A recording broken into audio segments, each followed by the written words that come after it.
Señor, que en este momento, Señor, esta palabra, el sentir, Señor, que usted ha puesto para esta noche, Señor, sea bendito, Señor. Ya es bendita su palabra, pero sea, Señor, bendito este tiempo en el que estamos aquí para oír su palabra, y que sea usted el que nos enseñe y nos ayude, Padre, en el nombre de Jesús. Amén. Yo le voy a pedir que vaya ahí a la escritura de 2 de Timoteo 3:16. Y voy a compartir. La semana pasada estuvo muy bueno, la antepasada, que Mauricio, el hermano Refugio y Adrián estuvieron hablando. Los últimos 3 mensajes nos hemos gozado de cómo ya al final Dios está hablándonos de la manera que tenemos que hacer las cosas o creerlas. Y yo quiero que ya tenemos ahí 2 de Timoteo, 2 de Timoteo 3, 16 y 17. Y dice la palabra ahí en 2 de Timoteo 3, 17: toda la escritura es inspirada por Dios y útil para enseñar, para redarguir, para corregir, para instruir en justicia, a fin de que el hombre de Dios sea perfecto, enteramente preparado para toda buena obra. Nuevamente vamos a leer el 16. Toda escritura es inspirada por Dios y útil para enseñar, para redarguir, para corregir y para instruir en justicia. ¿Para qué es la palabra, hermanos? Para enseñar, para redarguir, para corregir y para instruir en justicia, a fin de que el hombre de Dios sea perfecto, enteramente preparado para toda buena obra. Le damos gracias a Dios que sabemos y entendemos y estamos leyendo para qué es la escritura, para qué es, y sabemos que toda esta palabra que hemos oído durante todo el año, usted ha oído maestros, evangelistas, pastor, maestro,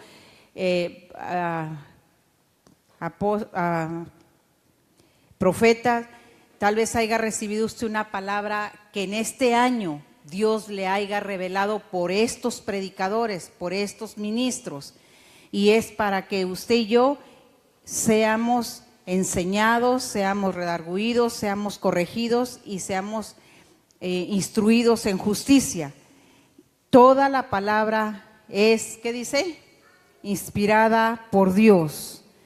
Cuando cada ministro, mayormente los ministerios que están ahí en Efesios 4:11, estos ministerios, mire, vaya ahí a Efesios 4:11, ahí usted con estas 2 escrituras vamos a llevarnos este tiempecito aquí.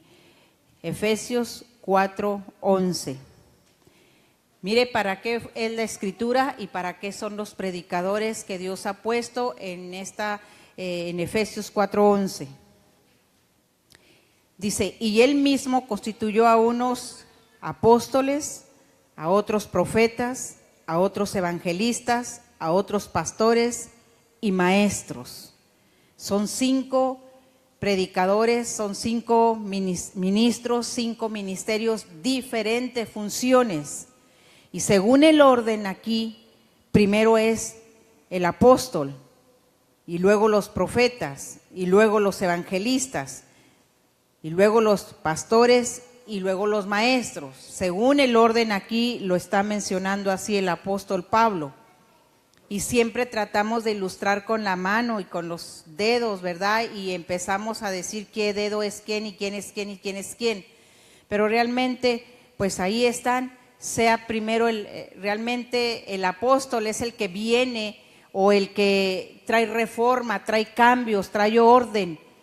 Mayormente, la mayoría de los que se mueven como apóstoles son los que traen la reforma, traen el gobierno, traen orden, traen todo, porque según es el apóstol. Pero en sí, realmente el que está siempre en la iglesia, ¿quién es? El pastor. ¿Quiénes vienen de vez en cuando no hay evangelista en la iglesia? ¿Quiénes vienen de vez en cuando? Los evangelistas. La mayoría de lo que se mueve en una iglesia es el pastor y el maestro, el que está constantemente enseñando, el pastor y el maestro, ¿verdad? Y cuando ya hay profeta, pues gloria a Dios, porque hay un profeta entre la iglesia, entre estos ministerios de gobierno, pero realmente ahí según el orden es el apóstol, el profeta, el evangelista, el pastor y el maestro, ¿verdad? Y ya saben cómo se lo hace uno con la mano y que el dedo del anillo es el del pastor, porque es el que se casa con el ministerio, y siempre sabemos esto, pero ¿cuántos saben que cada uno de ellos que ha hablado la palabra ha sido para lo que es la Escritura, para enseñarnos, para redarguirnos, para exhortarnos y para corregirnos? ¿Cuántos están acá? Entonces, durante todo el año han pasado muchos de los ministros, mayormente pues los de casa que estuvieron constantemente los martes cuando eran los martes, ahora los miércoles, que es el miércoles, y los domingos. Hoy no tuvimos muchos ministros de afuera y muchas veces también se cumple ahí la palabra de que muchas veces ahí es donde el Señor me hizo venir con esta escritura, ahí es donde se cumple la palabra que dice que traigamos los diezmos y las ofrendas al alfolí para que haya alimento en su casa. No solamente que haya el alimento del pastor, no solamente que haya el alimento de nosotros los ministros, sino que haya alimento de otros ministros. ¿Cuántos están acá? De eso se trata. Entonces, si no hay finanzas, si no hay, pues no hay para traerlos. Pero sabemos que nunca ha escaseado la palabra, siempre hay palabras, siempre hay ministros, siempre hay. Pero ¿cuántos saben que es bueno oír ministros de afuera? Que sepamos que son de buena fuente, que la palabra provengan de un espíritu limpio, que sabemos que vienen a edificar. A veces es la misma palabra que ya hemos oído o que ya tenemos, pero es bueno oírlo de otras bocas, de otros ministros. ¿Cuántos están acá? Es bueno traer un evangelista, a ver si nos sacude, como ahora que vino Josué Irión acá, que lo trajo una iglesia pequeña, que lo trajo, la verdad que estuvo muy bueno esos 2 días de evangelismo, porque te trae a conciencia todo lo que el evangelista anda en todas partes y él se da cuenta cómo se salvan la gente y cómo hay oposición y cómo hay persecución y cómo padecen. Eso es lo que nosotros tenemos que oír como iglesia. ¿Cuántos están acá? Entonces tenemos que oír esos evangelistas, tenemos que oír algunos que ya ejercen el ministerio de misioneros que van y ven la persecución, ven cómo la gente da su vida por el Señor y es bueno traer alimento, es bueno traer un maestro que digamos se mueve en la palabra y que nos predique, pero ahí es donde se cumple esa palabra. Si no hay, si Josué Irión cobra $5,000, no es que cobre, sino que él siempre, a veces la gente, a veces malinterpretamos, a veces algunas escritura o alguna frase, por ejemplo, acabo de decir que él cobra, no es que cobre. Josué Irión, las ocasiones que ha venido acá, estoy hablando de un evangelista, cuando él ha venido acá, antes él venía jueves, viernes, sábado y domingo. Hoy creo que solamente sale 2 días. O eso fue lo que hizo en esta ocasión. No sabemos cómo trabaja ahora. Pero ¿sabe qué es lo que cuesta? Cuesta su viaje, su vuelo de avión, de ida y de regresada a como salga. Ahí no hay que regatear. Muchas veces ellos los compran porque ya saben cómo comprarlos, saben cómo viajar. Esa es una parte. Pero él siempre decía, si yo voy a ir a evangelizar, si yo voy a ir a una iglesia por 4 días, yo quiero que me den $2,000 o $3,000, según, no me recuerdo cuánto fue lo que él pedía, pero ¿sabe para qué era? Para mandarlos allá a los países donde él había estado y sostener a varios predicadores. Eso es lo que a veces no entendemos, qué hacemos con las finanzas, a veces no entendemos cómo se distribuyen. Un ministro, un pastor que venga de México, no importa que sea pastor, tiene una necesidad tremenda, allá no es igual, entonces a ellos se les da una ofrenda como si fuera para misiones, por ejemplo. Es una misión de ese otro país. Entonces, le digo que cómo es bueno tener estos ministerios, estos ministros dentro de la iglesia, porque para eso es que Dios los puso, lo que dice Efesios 4:11. Él mismo, el Señor mismo los constituyó para que a fin de que oigamos a todos estos ministros, la iglesia sea madura, crezca y entiendamos cómo se mueve el reino de Dios, cómo se mueve la iglesia. ¿Cuántos están acá? Entonces es bueno, es necesario que usted y yo reconozcamos a estos ministerios. ¿Cuánto no ha sido nuestro deseo de traer algún salmista que Dios esté usando, que su espíritu está limpio, que viniera y trajera una atmósfera de adoración, que todo es bueno, hermanos? ¿Cuántos están acá?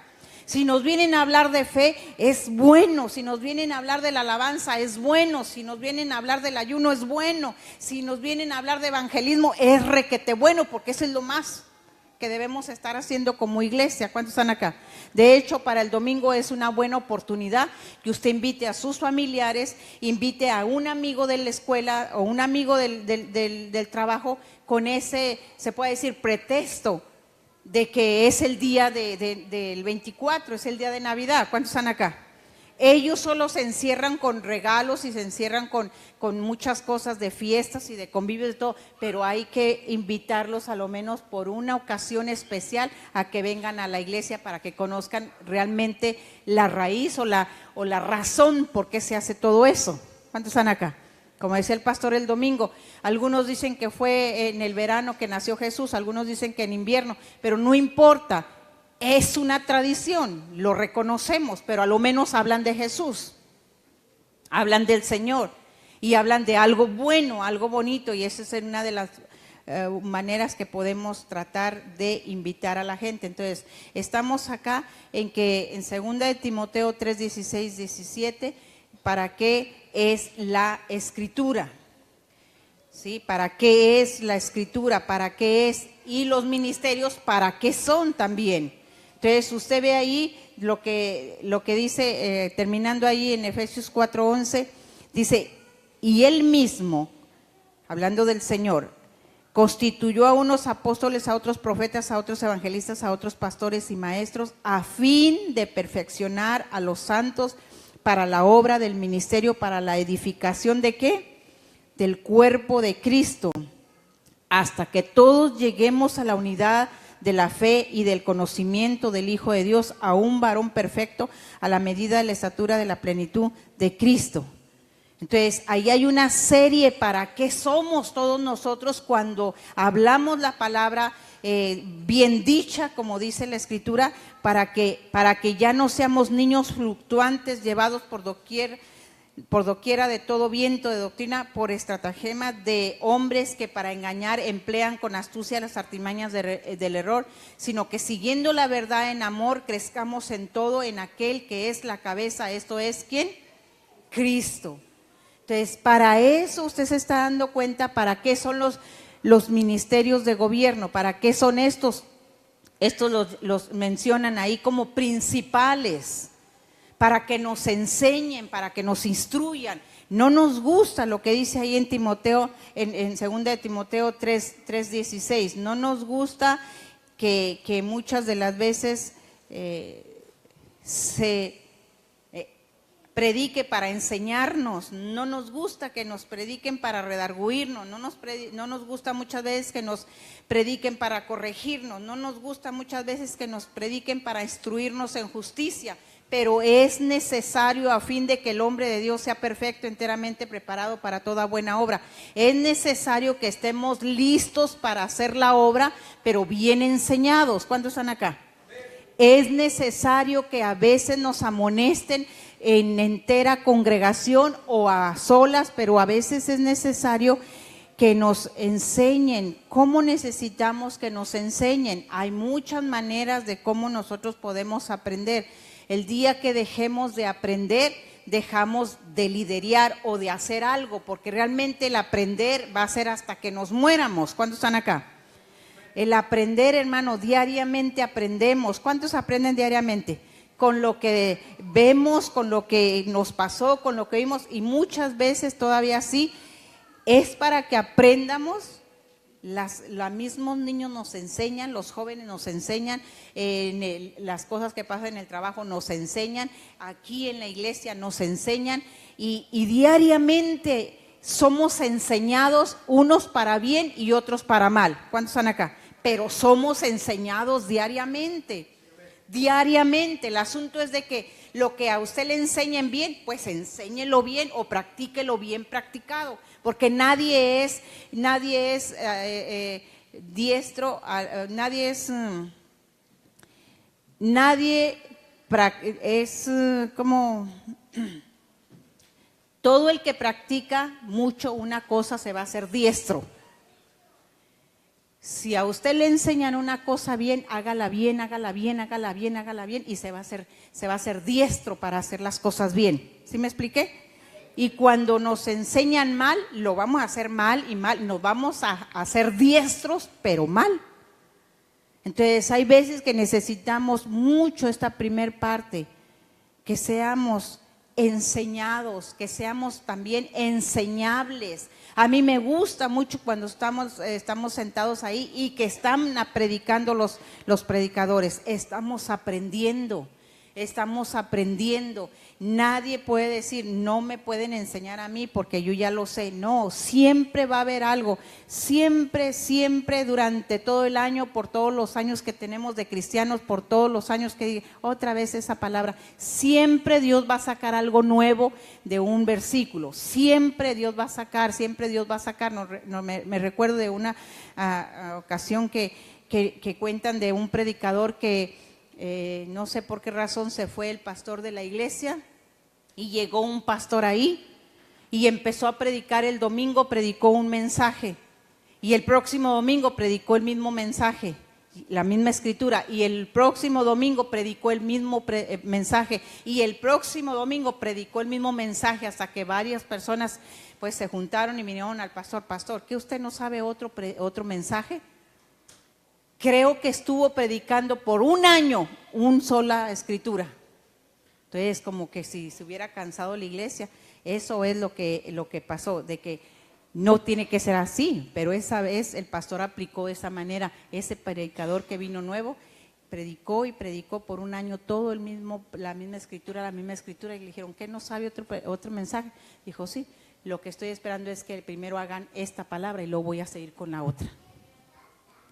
Porque muchas veces oímos. Es bueno oír, pero a veces hacemos muy poco con la palabra.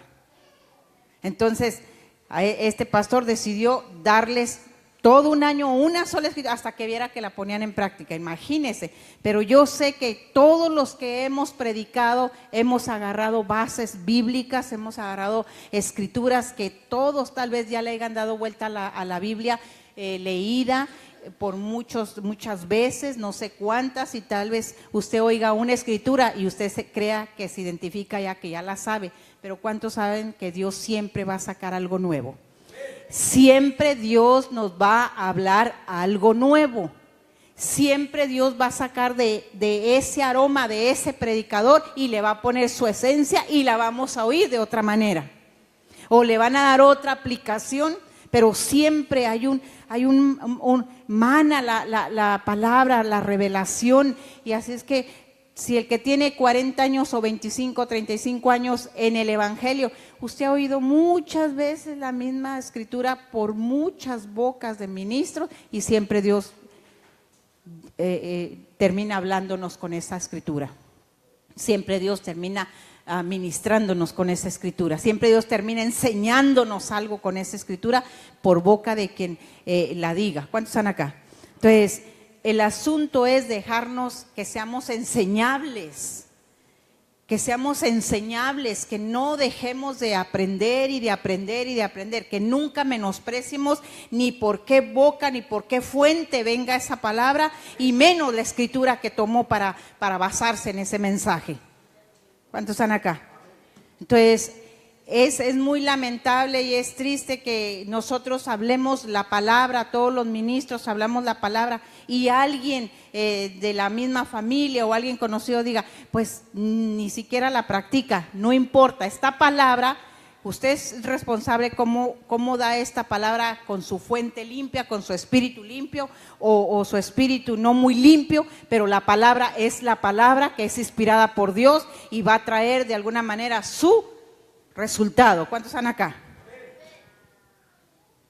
Hay gente que puede ser que hable la palabra y esté sucio, su fuente esté sucia, su espíritu no ande muy recto. Una ocasión oímos un mensaje y eso está ahí en Números, esa escritura que no se oye muy bien, pero ahí está y es algo serio, pero aún un hombre que oímos ese testimonio en una de las conferencias de allá de Vino Nuevo, este hombre no andaba muy bien en su espíritu y exactamente lo que dice en Números, que todo lo que el inmundo tocare va a quedar sucio, es increíble. Y exactamente todo lo que ese hombre traía, ese predicador traía de no bien con el Señor, entonces te pone manos y ahí se cumplió la palabra, porque la iglesia o la gente empezó a tener esas reacciones y empezó a tener esas cosas que ni siquiera ni en su vida habían dado ni habían hecho, pero es porque a alguien le tocó. Entonces las fuentes de donde provenga la palabra, sin duda la palabra va a traer su resultado, porque Dios dice que su palabra no vuelve a él vacía, o sea, su palabra se habla, pero depende del espíritu, cómo esté el que esté hablando. Va a traer su resultado bueno, pero puede traer un daño espiritual, pero no deja de ser la palabra, y la palabra siempre nos va a enseñar, la palabra siempre nos va a redarguir, la palabra siempre nos va a corregir. A lo menos eso es lo que yo entiendo, que para eso es las escrituras, y para instruirnos en justicia, porque Dios es justo, siempre nos va a instruir en justicia. ¿Cuántos están acá? Muchas veces, ¿verdad? Hay predicadores o mensajeros que no conocemos, que no conocemos sus vidas, sabemos a veces porque alguien los trae o porque alguien nos lo recomienda o por algo, pero más que todo es mejor pedirle al Señor la dirección de qué es lo que va a venir a hacer esa persona, o identificarse uno cuál es su oficio así directo. Si es pastor, pues ya sabemos que es pastor; si es evangelista, ya sabemos que es evangelista.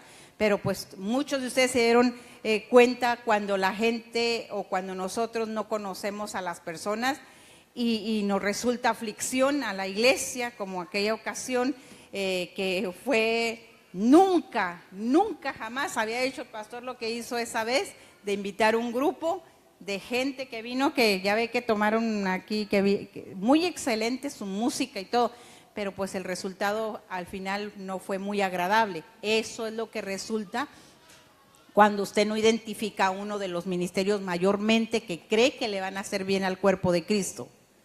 Entonces nunca lo hemos hecho y esperamos que el Señor en otra ocasión nos confirme hacer las cosas correctas, pero sí, se va uno arriesgando cuando uno no conoce la persona. Entonces, sin duda sabemos que esta palabra es inspirada por el Señor.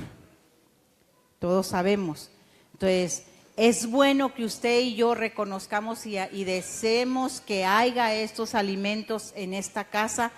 Si en este año no hubo mucho alimento de afuera que hayamos nosotros tratado de traer, o que los que venían no pudieron, vamos a orar al Señor que haya la manera de que haya estos elementos para que el Señor nos ayude a que sean, lo que vienen a hacer es a contribuir a que la madurez en la iglesia se haga más fuerte. A lo menos eso es lo que hacemos. Cuando a nosotros nos invitan, nosotros dejamos de ser pastores cuando llegamos a un lugar. Y cuando nos dicen, ¿qué va a hacer, pastor? Ustedes son los pastores, ustedes son los que nos dicen a nosotros qué hagamos. Si dicen, no, pastor, ustedes organícenlo, entonces nosotros arreglamos qué es lo que el Señor nos pone a hacer. pero realmente nosotros dejamos de ser pastores ahí en esa iglesia, respetando las autoridades de ahí, pero lo único que queremos es edificar, lo único que queremos es contribuir a algo que ya nosotros hemos tenido experiencia como pastores, o la trayectoria que tenemos tratando de afirmar o de tener fuerte un liderazgo de alguna manera o de otra. Entonces, como por ejemplo en esta última ocasión, le dije al pastor, hay un sentir de orar por ellos, dijo, adelante. Le dije, pero es que no hay nadie quien esté atrás, no hay nadie quien nos ayude. Entonces, cuando ya nos fuimos, entonces dijo el pastor, díganos qué tenemos que hacer. Pues entonces, mire, necesitamos ayuda en esta ocasión para estas personas, porque mire, ya pasamos por estas cosas y ya vimos cómo una persona se quebró una pierna, ya vimos cómo se quebró una persona una mano, ya vimos cómo al pastor propio le cayó otra persona encima, ya vimos cómo ha habido daños. Entonces, eso es lo que tratamos de contribuir a un ministerio que comienza para que no le pase lo que nos pasó. ¿Cuántos están acá? Entonces, lo que nosotros vamos a hacer allá es contribuir, ayudar a que la iglesia crezca, a que el liderazgo se haga fuerte, que les ayude a los pastores en las áreas que ellos les pongan, o ellos como corren su visión. Pero cuando nos preguntan, miren, en este caso y en este y en este. Entonces, ahorita ya sabemos que todo lo que hablamos, todo mundo lo oye y estamos hablando verdad. Entonces, si por ejemplo, fuimos a una iglesia y no tenían ofrenderos y no tenían una manera buena para las ofrendas, por ejemplo, aquí como el domingo dijo el pastor, yo a veces soy muy exagerado, a veces bromeo, a veces hago algo, pero soy muy exagerado. Siempre tuvo unos tambos muy grandes para la ofrenda. Si a veces bromeamos, decimos, si no tiene usted para ofrendar, ofréndese solo, como lo hacen en otros países. Eso es lo que hacían en otros países, no tenían para ofrendar y se metían solos al canasto, como ofrendándose ellos solos al Señor, porque cabían de unos cestos grandotes. Y siempre él decía de los cestos y de los ofrenderos. Y una ocasión fuimos a una de las iglesias pequeñas, pero un pastor ya de muchos años, con mucho respeto, ya desde los 80 es pastor, y esto era en México. Entonces le dijo, pastor, queremos regalarle unos ofrenderos. Vamos, llévenos y vamos a comprar unos ofrenderos y vamos a consagrárselos al Señor. Y pues los compramos de aluminio, unos bonitos, y los pusimos y los consagramos ese día. Y otro día que llegamos, porque se acostumbraba a ir varios días en esa misma iglesia, la persona que no, yo creo que no supo que los habíamos consagrado y no sé cómo pasó, llegamos, porque llegamos temprano a la iglesia, los traía trapeando el piso, los había agarrado para cubetas de trapear el agua y el piso. Nos dolió mucho porque se habían consagrado para el Señor. Mientras un utensilio, un aparato, algo se consagra al Señor, pues ya se aparta para eso, ¿verdad? Pero tal vez no supo, no nada. No, los traía con el trapeador ahí y trapeando, ¿verdad? Y era entre piso de cemento y tierra todavía. Y así es que, le dijo el pastor, al pastor de ahí, le dijo, pastor, mire, ahí traen los ofrenderos. Sí, pues no se dio cuenta el pastor que los habían tomado, ¿verdad? Porque también llegó. Entonces, así como uno les trata de decir, mire, no, esto es mejor, esto no funciona, mire, traiga a la gente atrás para cuando se vayan a orar, mire esto, y si llegamos 30 minutos antes y ellos comienzan tarde, mire, pastor, quería un consejo, mire, comience a tiempo, antes, no importa quién esté, comience a la hora, comience, porque el servicio es para el Señor, y así los que vayan llegando, pues ya el Señor les ministre si llegan tarde, pero usted comience a la hora. Eso es lo que hace un pastor, lo que hace un apóstol, lo que hace un profeta, lo que hace un maestro, el llegar a una iglesia y edificar y tratar de contribuir con algo, pero menos destruir y menos destruir ni quitar los fundamentos que tenga esa visión, ni tampoco poner en mal al pastor. ni con en el momento que estemos con un estudio, que estemos en una iglesia que no es nuestra iglesia, y terminar y decirle al pastor, tenga para que siga ahí enseñando, están muy buenos. Como queremos decir, lo que usted enseña no está bien, aquí le dejo. Todo eso no se hace, hermano. Nosotros tratamos de que le ayude al pastor, todo lo que alguien venga, que edifique sobre lo que ya está edificado. ¿Cuántos están acá? Para eso, usted tiene que saber para qué es la escritura, para qué es la palabra, para qué es que se habla de acá, para qué es que nosotros la tenemos que oír, para qué es que nuestro espíritu tiene que recibirla, para qué es que aún nuestros oídos naturales la oigan. ¿Para qué es? ¿Para qué es? No nomás es para que nos hablen bonito, ni para que nos hablen de fe, ni para que nos hablen de amor. Ahí dice que para qué y para qué y para qué. Al igual que los predicadores. Los predicadores no tienen que venir a mandar a la iglesia, no tienen que venir a mandar a los pastores, no tienen que venir a mandar a nadie, porque ellos están de visita. ¿Cuántos están acá? Debe de haber un respeto, debe de haber una honra para los padres de casa, para los pastores. Entonces, hay mucho que nosotros tenemos que aprender, y ustedes tienen que aprender, mayormente todos los ministros que han ya desarrollado aquí en Casa del Rey. A donde quiera que usted vaya, sométase ahí, dígale, yo vengo aquí, usted es mi pastor ahorita, como una de las ocasiones que vino Josué Irión, en una de otras ocasiones, él venía ayunando. Y la mayoría de todos los 30 o más de años que tenemos de ministerio, siempre hemos tratado de hospedar a la gente en nuestra casa. Aunque los niños chiquitos estaban chiquitos, siempre hemos tratado de hospedarlos en casa, excepto los que piden hotel. Y en esta ocasión, este evangelista pidió hotel. Y cuando él llegó aquí, dice, pastor, tú eres mi pastor, Pastor Víctor, y Pastor Víctor. Y él lo dejamos en el hotel y venía ayunando varios días. Y en la madrugada, como a las 12, 1 de la mañana, le habla, Pastor Víctor, ven porque me estoy muriendo. Ven, sácame de aquí. Porque en ese momento que uno llega a un lugar, deja de ser uno su pastor aquí, deja de ser su pastor en la ciudad.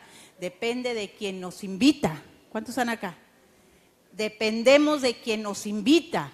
Dependemos del cuidado donde nos pongan, dependen de lo que nos den. Si a nosotros un domingo usted de aquí sale a mediodía y se va a comer y se va a descansar, la última vez, el domingo que estuvimos acá en Indiana, son todas las experiencias que uno hace para que los otros también cuando vengan acá tengan las experiencias. Ellos las tienen tal vez también desagradables muchas veces. Esta vez salimos a las 9 de la mañana y hasta las 5 de la tarde nos estaban dando de comer.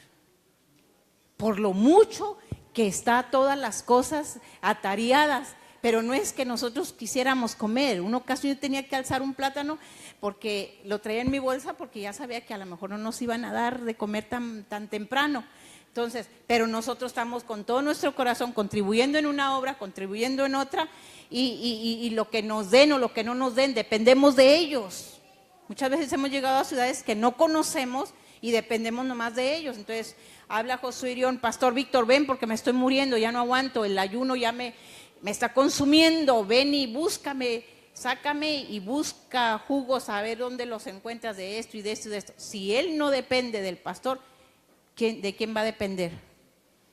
Es un evangelista que anda en todo el mundo, pero en un momento que uno llega a un lugar, se somete a las autoridades de la casa. ¿Están acá?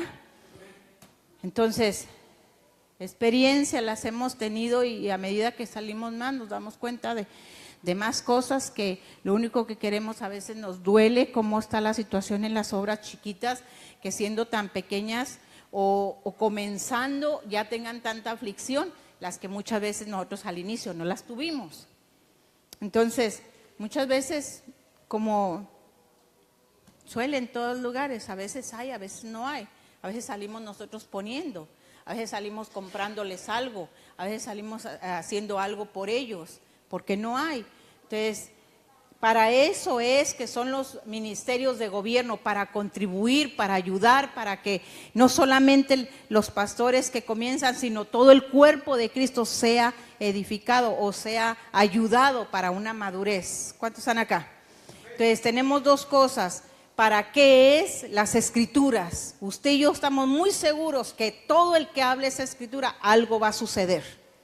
Algo va a suceder porque lo está hablando muy certero que dice la Biblia, aunque no sepa dónde, pero dice, usted dice, la Biblia dice, porque usted ya la conoce en su espíritu, ya está en su depósito y usted la recita y la dice, algo va a suceder con esa palabra cuando se oye, sea un apóstol, sea un predicador, sea un evangelista, sea un maestro, sea un profeta, quien sea, cuando dice uno, la Biblia dice, está teniendo mucho poder en la boca para hablarlo. Entonces, la escritura es para lo que está escrito aquí, 2 Timoteo 2, 16 y 17 y Efesios 4, 11. Yo le quiero decir que Dios ha sido bueno y lo que más anhelamos es que usted termine este año en victoria y muy firme en el Señor. Muy firme en el Señor, muy firme en Jesucristo. Termine el año negando todo si quiere, pero menos a Jesús, menos a su palabra, menos reniegue de estar en sus caminos del Señor, porque es muy doloroso que mucha gente comenzó al inicio muy bien y ahorita está patinando porque no hemos hecho que Jesús sea el centro de nuestra vida, sea el que nos deberíamos de haberle permitido que nos dirigiera, hermanos. Por eso tenemos ahorita aflicciones, tenemos tristeza, tenemos pérdidas, tenemos esto, porque muchas cosas muchas veces no dejamos que el Señor nos dirigiera. Y esto es lo que es necesario, que la iglesia sepa y que aprendamos a la dirección, al consejo, al camino, al tiempo, que sea el tiempo del Señor en todas las cosas, e incluso decirle, Espíritu Santo, a donde yo quiera ir, si no es tu voluntad, refréname, interponte en mi camino, prohíbeme, como se lo prohibió a los apóstoles. Muchas cosas que creemos que están bien, pero van a ser el tiempo que no va a ser el tiempo de Dios y no van a estar bien para Dios. Para nosotros parece que van a estar bien, pero para Dios no. Entonces necesitamos, hermanos, ser muy dispuestos a que el Señor nos ayude. El Señor nos menciona de muchas maneras a nosotros como su iglesia, nos menciona como su remanente, nos menciona como sus hijos, nos menciona como sus ovejas, nos menciona como vasijas, nos menciona como árboles plantados, nos dice de muchas maneras. Pero lo único que Dios desea es que nosotros lleguemos a crecer y a crecer a la estatura del varón perfecto que es Jesús. ¿Será difícil? Sí, parece que es muy difícil, pero no puede ser imposible, porque si Dios lo dijo, quiere decir que podemos llegar a una madurez así, que ni lo que veamos ni lo que oigamos nos tambalee y nos enraice el Señor como árboles que nos plantó bien plantados y seguir adelante. Terminemos el año en victoria, hermanos. Decididos a dejarse enseñar, decididos a dejarse corregir, decididos a que el Señor nos instruya en toda justicia y que sea el Señor, hermano. Él es el dueño de la obra, Él es el dueño de su vida, Él es el dueño de cada una de nosotros. Pero Dios nos ha puesto en ciertos lugares para ser ayudados y para ser corregidos, para ser instruidos y para que crezcamos. Póngase de pie. Padre, en el nombre de Jesús, honramos su palabra, Padre. Solo su palabra, Señor, es la que nos va a hacer crecer. Su palabra, Jesús.